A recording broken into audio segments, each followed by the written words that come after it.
નમસ્કાર, આપ જોઈ રહ્યા છો JKS ન્યૂઝ ગુજરાતી। વાત કરીએ તો અમરેલી શહેરમાં છેવાડાની સોસાયટીઓમાં નવા રોડ બનતા સોસાયટીવાસીઓમાં ખુશી જોવા મળી છે।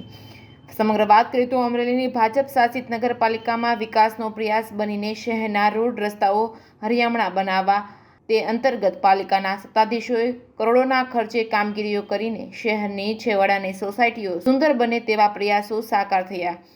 અમરેલીના વોર્ડ નંબર 7માં કંસારા શેરી, દેરાસર શેરીના રોડ રસ્તાઓ ક્વોલિટી સાથે ગુણવત્તાયુક્ત બને તે માટે ભાવેશભાઈ વાઘેલાએ ધારાસભ્ય કૌશિકભાઈ વેકરિયાને કરેલી રજૂઆત ફળી હતી। અમરેલી પાલિકાના સત્તાધીશોએ વોર્ડ નંબર 7ની શેરીઓ પણ RCC અને પેવર બ્લોક રોડથી મઢી દેવામાં આવી છે। પાલિકાના પૂર્વ કારોબારી ચેરમેન સુરેશભાઈ શેખવાએ સ્થળ તપાસ કરી કામગીરીની સમીક્ષાઓ કરી હતી।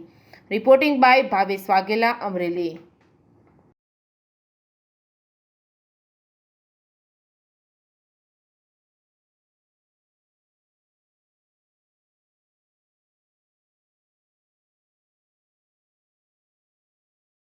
અમરેલી નગરપાલિકા કે જેમાં ભાજપ શાસિત 2021માં નગરપાલિકામાં પ્રમુખ તરીકે મનીષાબેન સંજયભાઈ રામાણીની ભારતીય જનતા પાર્ટી દ્વારા નિમણૂક કરવામાં આવેલ।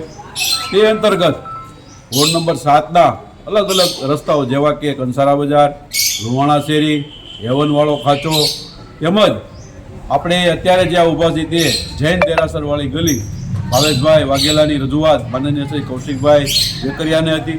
કૌશિકભાઈ અને મુકેશભાઈની આગેવાનીમાં જ્યારે આપણે કામ કરતા હોય ત્યારે અમરેલી શહેરના સર્વાંગી વિકાસ માટે આ રોડ મંજૂર કરવામાં આવેલો, જે અંતર્ગત આજે આ કામની મુલાકાત લઈ અને તેની ક્વોન્ટિટી અને ક્વોલિટી બિપિનભાઈ લીંબાણી કે જે હાલ આપણા નગરપાલિકાના પ્રમુખ છે એમના માર્ગદર્શનમાં થઈ રહ્યું હોય, ખૂબ સારું કામ થઈ રહ્યું છે તેવા લોકોનું કહેવું છે।